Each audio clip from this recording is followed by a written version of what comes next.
এমন একজন আলেম আছে বাংলাদেশে, তার কিতাবের মধ্যে লেখা মহিষকে জিন্নতে ধরেছে, তিনি তার জুতা ফেকিয়া জিন্নতকে সরাইছেন। নাম কমু হাকিমুল উম্মত, তার টাইটেল।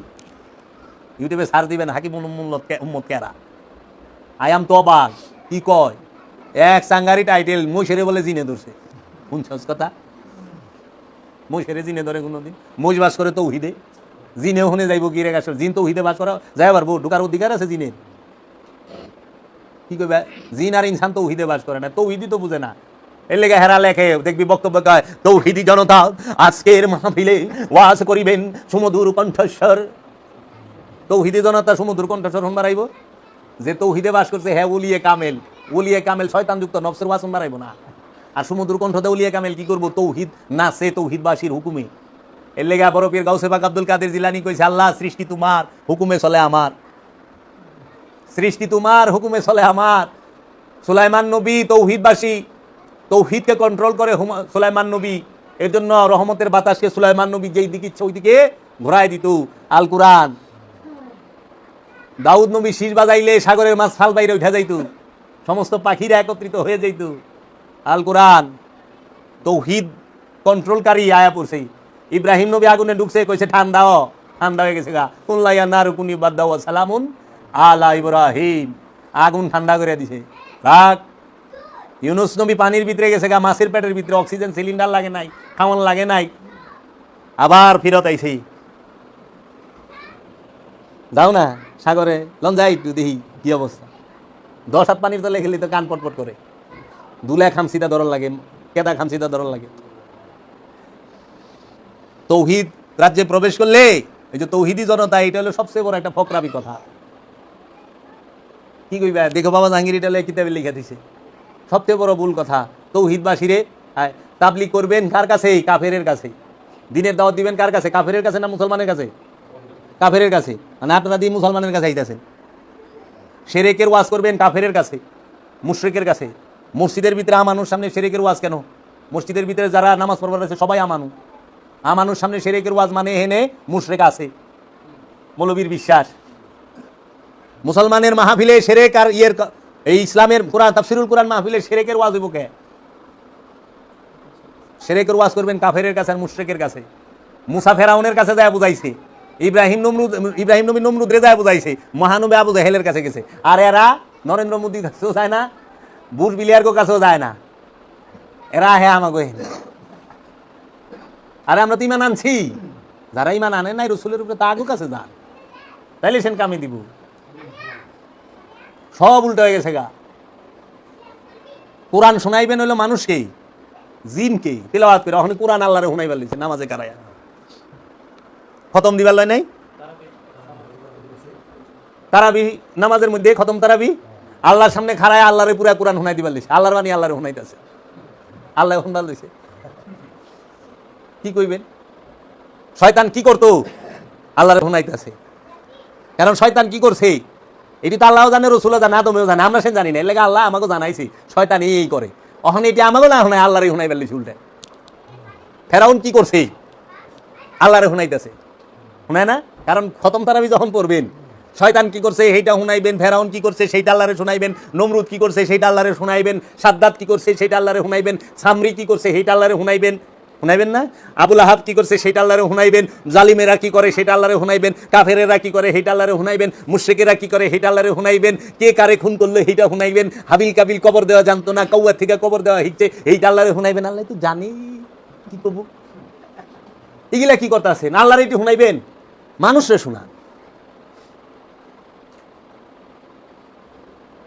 সালাত হচ্ছে সংযোগ যোগাযোগ প্রচেষ্টা। সংযোগ যোগাযোগ প্রচেষ্টার মধ্যে ফেরাউনের কথা আনার কোনো প্রয়োজন নেই। আছে ফেরাউনের দাম কি করুন? সংযোগ যোগাযোগ প্রচেষ্টার মধ্যে এইটুকুন যে প্রভু আমি কেমনে হেদায় তুমি সেই রহমতটা আমারে দাও। আমার ডায়লগ দে, আমি তো অবাক হয়ে চাই থাকি, বাহ কি সুন্দর। আমার একজনের প্রশ্ন করতেছে, হ্যাঁ আমি একটা অনুষ্ঠানে গেছি তো ভাই একটা প্রশ্ন আছে। কি প্রশ্ন? কয় কি যে ভাই আল্লাহ রাব্বুল আলামিন আমাকে বানাইলো, বানাই আমাকে মধ্যে শয়তান দিল। আমরা নয় পাপ কর্ম করি শয়তানের দোকায় পইরা, কিন্তু শয়তান যে আদমরে সেজদা দিল না, এই শয়তান রে এই কুবুদ্ধিটা কেরা দিল যে তুই সেজদা দিস না, এই বিষয়টা কোন তো? আমি বললাম তাই নি ভাই, এটা আপনি কই ফাইলেন, কোন কিতাবে লেখা? এটা কোনো না আছে। আরে আমি অনেক চিন্তা ভাবনা করে জিনিসটা দেখছি। ওরে বাবা, হ্যাঁ অনেক চিন্তা ভাবনা। আরে এটা বাবা জাহাঙ্গীরের মারফতের গোপন কথা লেখা দিচ্ছে বাপ, এই বই পইরা। হ্যাঁ, এটা কত বছর আগেকার কিতাব, আইয়ুব খান সরকারের আমলের কিতাব, বুঝছেন? এই কিতাবটা লইয়া মামলাও হয়েছে। এখানে বাবা জাহাঙ্গীর লেখা তুইছে, আমি আপনাকে পৃষ্ঠা নাম্বার সহ বাবা জাহাঙ্গীরের মারফতের গোপন কথার ৭৪ পৃষ্ঠা, বাবা জাহাঙ্গীরের কিতাব লেখা ৭৪ পৃষ্ঠা। আমি একটু পইলা শোনাইতেছি। মানুষকে ধোকা দেয় কে? বাবা জাহাঙ্গীর প্রশ্ন করছে, মানুষকে ধোকা দেয় কে? মানুষকে পাপের রাস্তায় কে টেনে নিয়ে যায়? নাম তার শয়তান। এই এক শয়তানের বহুরূপী, এক শয়তানই বহুরূপ ধারণ করে মানুষকে ধোকা দেয়, কুমন্ত্রণা দিয়ে বিভিন্ন প্রলোভনের মাধ্যমে পাপের পথে নিয়ে যায়। এখন কেউ যদি প্রশ্ন করেই ফেলেন যে শয়তানের আগে তো কোনো শয়তানই ছিল না, তাহলে তাকে কে শয়তান বানালো? শয়তান তো আগে অতি সম্মানীয় আসনে উপবিষ্ট ছিলেন, শয়তান তো আগে সমস্ত পবিত্র ফেরেশতাদের ইমাম তথা সর্দার ছিলেন, তবে তাকে শয়তান বানাবার দায়িত্বটি কার?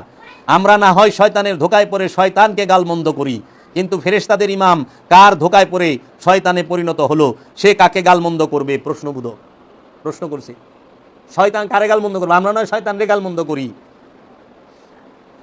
আল্লাহ হয়তো বলেন যে তার আদেশ বিহনে একটি গাছের পাতাও নড়বার শক্তি নেই। এই রকম প্রশ্নের উত্তর দিতে গেলে সব কিছু একেরই খেলা বলে ধারণা জন্মাতে চায়। তাহলে গালমন্দ করবোটা কাকে? তাই কারটা ভণ্ডামি করা হচ্ছে আর কারটা খাঁটি হচ্ছে, এর জবাব সর্বশক্তিমান আল্লাহর হাতে ছেড়ে দিলেই কি ভালো মানায় না? তোমার ধর্ম তোমার কাছে, আমার ধর্ম আমার কাছে, এরকম উপদেশ কি আমাদের ধর্ম দর্শনে নেই? ধর্মে কোনো প্রকার বল প্রয়োগ নেই। ধর্মে কোনো প্রকার বল প্রয়োগ নেই বলে কি একটি পরিচিত বাক্য মনে পড়ে না? জোর করে মুসলমান বানাও নতবা হত্যা করো, এই রকম কোনো একটি বাক্য যদি ইসলামে থাকতো, তবে সেই দিনের পরিচিত পৃথিবীতে একটিও ভিন্ন ধর্মের মানুষকে ভর্তা বানিয়ে খাবার মতো পাওয়া যেত না। কিন্তু তা নয়, কারণ ইসলাম সাংঘাতিকভাবে পরধর্মের উপর সহনশীলতার ধর্ম। ইসলাম সাংঘাতিকভাবে অন্যের ধর্মের উপরে সহনশীল ধর্ম। তাই বলতে ইচ্ছে করছে যে পৃথিবীতে যদি কোনো বড় পাপ থাকে, সেই পাপটার নাম হলো আমি সব কিছু বুঝে গেছি, সব কিছু জেনে গেছি, তাই নয় কি? কালান্দার বাবা জাহাঙ্গীরের মারিফতের গোপন কথা ৭৪ পৃষ্ঠা। ও বাবা, ওখানে এই কি করে আমার গাইনের ডায়লগ মারে, আরও আছে, অনেক আছে। বাবা জাহাঙ্গীরের কিতাবগুলো পড়লে নিজের চেহারাটা, নিজের স্বভাবটা ধরা পড়া যায়। এর লেগে বাবা জাহাঙ্গীরের কিতাব ঢাইকা রাখে। বাবা সুরেশ্বরীর কিতাব পড়লেই, বাবা সুরেশ্বরীর বাণী পড়লেই নিজের চেহারা পরিচয়টা কি হয় দেখা যায়। এর লেগে এগুলারে ঢাইকা রাখে, গোপনেরও গোপন করে হালাইছে। কিন্তু বাবা জাহাঙ্গীর, বাবা সুরেশ্বরী কাউরে না কাউরে তো খাড়া করায় রাখবো যেগুলা, কারণ সত্য জাগ্রত হবেই। সত্যের কাউরে লাগে না, কিন্তু সবার সত্যরে লাগে। সত্য একা চলতে জানে, আর অন্য কেউ একা চলতে জানে না। তাই আমার দয়াল মুর্শিদ বাবা জাহাঙ্গীর কইছে যে সত্যের জন্য সব ছাড়ন যায়, কিন্তু সব কিছুর জন্য সত্যকে ছাড়া যায় না। সত্যকে আঁকড়ায় ধরতে হবে যদি মুক্তি পাইতে চাও। অনেক মানুষ সত্যকে চায় না, তো মানুষ অনুষ্ঠান লয়ে ব্যস্ত, কারণ সত্য খুঁজলে পরে অনেক কিছু হারাইতে হইব, থাকবো না। আর সত্য কইলে আপন সন্তান অনেক সময় শত্রু হয়ে যায়, আপন পিতামাতাও শত্রু হয়ে যায়। ইব্রাহিম নবীর কি হয়েছিল না? ঘরের মানুষ শত্রু হয় নাই। কোন নবী কি কেউ সম্পদ আত্মসাৎ করছে? না, নওজুবিল্লাহ। তারা এত ভালো, তাদের অপরাধ কি? তাদের সমাজ তাদের দেখতে পারলো না? সমাজ তো তাদের প্রত্যেকটা নবীরে তাদের সমাজ বাইর করে দিছে। তারা তো কোনো প্রকার খারাপ কর্ম করে নাই, তারা একটা কর্ম করছে, সেটা সত্য বলছে, সত্যের প্রচার করছে। তাহলে সত্য কইবে কেউ দেখা পারবো না, সমাজ থেকে বাইর করে দিব। এমন এমন নবীর বেলায় তো মনে হয়েছে যে নবীরে মাইরি হেলাইছে, খুব একাইটা হেলাইছে। কোরআনই কইছে অনেক রসুলরে তোমরা হত্যা করছো। আবার মুসা নবীরে একেবারে নীলনদ পার করে দিয়েছে লুরায়া। ইব্রাহিম নবীর আগুনে ফেলাই দিছে, পুইরা মাইরা হেলাইব। অপরাধ কি? সত্য কইছে। সবচেয়ে বড় কি? সবচেয়ে বড় অপরাধ সমাজের কাছে সত্য বলা। সমাজের কাছে সবচেয়ে বড় অপরাধ কি? সত্য বলা। শক্তির পূজারীর কাছে সবচেয়ে বড় অপরাধ কি? সত্য বলা। ফেরাউনের সামনে সত্য কইলে ফেরাউন লুড়াইতে লুড়াইতে নীল নদ পার করে দিব।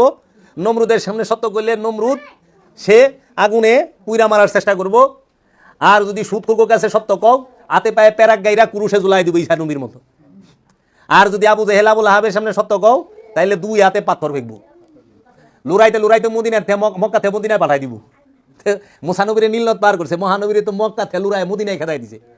রে তারপরেও মক্কা শরীর কত ভালো। আল্লাহ রসুল্লে যারা খেদাই দিল, আল্লাহ রসুল্লে খেদাই দিল, এই আফসোস একবারও নাই। হ্যাঁ, যেন থেকে রসুল্লে তারাই দিছে ওই জায়গায় যামু, ভূতে ধরছে নি আমারে। আমার রসুল যেখানে স্থান পায় নাই, আমার রসুলের বাড়িঘর যারা দখল করে লইছে, যাই কেন রসুল আবার এই জায়গা বিজয় করছে। নাহলে জীবনও মুসলমান যাইতো না, কারণ মুসলমান ভালোবাসে রসুল রে, পাথরে না। মুসলমান ইজ্জত করে, ইমানদারেরা ইজ্জত করে রসুল রে, মক্কা নগরী রে না, মক্কা শহরে না। নাকি মক্কা শহরে আপনারা ভালোবাসেন? মক্কা শহর মর্যাদা হইছে রসুলের লেগা। রসুল না আইলে মক্কা মর্যাদা হইতো না। রসুল যেখানে যাইব ওই জায়গায় মর্যাদাবান। রসুল যেখানে যায় দাঁড়াইব। রসুল মদিনা শরীফে যায় শুইছে, সোনার মদিনায় গেছে। রসুল হেরা পর্বতে যায় বইছে, হেরা পর্বত হয়ে গেছে। রসুল মক্কায় যায় হাত রাখছে, মক্কা মর্যাদাবান হয়ে গেছে। রসুল আবে জমজমের পানি খাড়ায় খাইছে, জগতের মাসের লেগে খাড়ায় খাওয়া হয়ে গেছে। তো রসুল মেরাজে গেছে, জগতের মানুষ মেরাজে যাওয়ার জন্য দেওয়ানো হয়ে গেছে ইমানদারেরা। তো রসুলের দাম, রসুলের লেগে সবার দাম, যে অন্য কিছুর লেগে দাম। রসুল যাহা দিছে ওইটারই দাম। রসুল কোরআন দেখে দিছে দেখে কোরআনের দাম, রসুল কিতাব দিছে দেখে কিতাবের দাম, রসুল হাদিস দিছে দেখে হাদিসের দাম, রসুল আবাদত করতে বলছে দেখে আবাদতের দাম। এই বিষয়গুলো বুঝতে হবে। মানে মানুষ রসুল বাদ দিয়া হ্যাঁ আল্লাহ বাজা শুরু হয়ে গেছে গা। এর লেগা বাবা লালন সাইজি কইছে না, মানুষ থেকে খোদা বজ এই কুমন্ত্রণা কে দিয়ে আছে। সেজদা কইরো ওই জায়গায় মুকরুম করে নাই, এই জায়গা সেজদাটা তো ওই জায়গায় দিবা, শয়তানে যে জায়গায় সেজদা দেয় নাই। এই হলো ব্যাপার। তোমরা বাবা জাহাঙ্গীরের কিতাব পড়বা, বাবা সুরেশ্বরীর কিতাব পড়বা, বাবা জাহাঙ্গীরের শিক্ষা অনুযায়ী ধ্যান সাধনা মুরাকাবা কইরা দেহ, স্বভাবের পরিবর্তন অবশ্যই আইব। মূল হইল স্বভাবের পরিবর্তন। কি? Peace of mind. নফসকে মুতমাইন করা মানে নফসকে পরিতৃপ্ত করা, শান্ত করা। শান্ত করতে হইব নফসরে। নফস শান্ত না হলে জান্নাতে যেতে পারবে না। খোদার দিদা তো অনেক পরের বিষয়। জান্নাত হলো সৃষ্টি জগৎ, জান্নাত জাহান্নাম দুটোটা সৃষ্টি জগৎ। সিদরাতুল মুনতাহার নিচে জান্নাত জাহান্নাম। সিদরাতুল মুনতাহা হলো সৃষ্টি জগতের শেষ সীমানা। মুনতাহা পার হইলেই তো লামুকান। তো জান্নাতে থাকাও তো সৃষ্টির মধ্যেই থাকা। জান্নাত সৃষ্টি না, জাহান্নাম সৃষ্টি না, সৃষ্টির বাইরে তো আর না। কিন্তু তোমার আমাকে তো আল্লাহ তাগিদ দিয়েছে তুমি সৃষ্টিকে অতিক্রম করো। সৃষ্টি জগতের বাহিরে আল্লামা ইকবাল কইছে, सितारों से जहां आगे जहां और भी है अभी इश्क के इम्तिहान और भी है। सितारों से आगे जहां और भी है, आरो जगत আছে। আরে তোমরা এনি থাকবা, এর লেগে এরা ওই সুফিকে দেখা পারে না, কারণ সুফি শিক্ষাই দেয় সৃষ্টি জগৎ মানে সৃষ্টির বন্ধন থেকে মুক্ত হও, স্রষ্টার মধ্যে লীন হয়ে যাও, স্রষ্টার মধ্যে মিলে মিশে একাকার হয়ে যাও, ফানা হয়ে যাও, বাঁকা হয়ে যাও। এরা ফানা হয়ে পারছে না, বাঁকা হয়ে যাচ্ছে না, এরা হুরের লগে থাকবার চায়।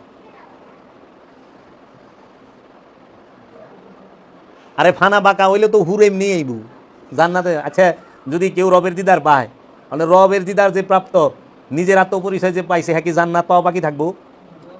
জান্নাত চায় আন লাগবো তার। একটা আছে একের ভিতরে সব, আরেকটা আছে যে একটা একটা।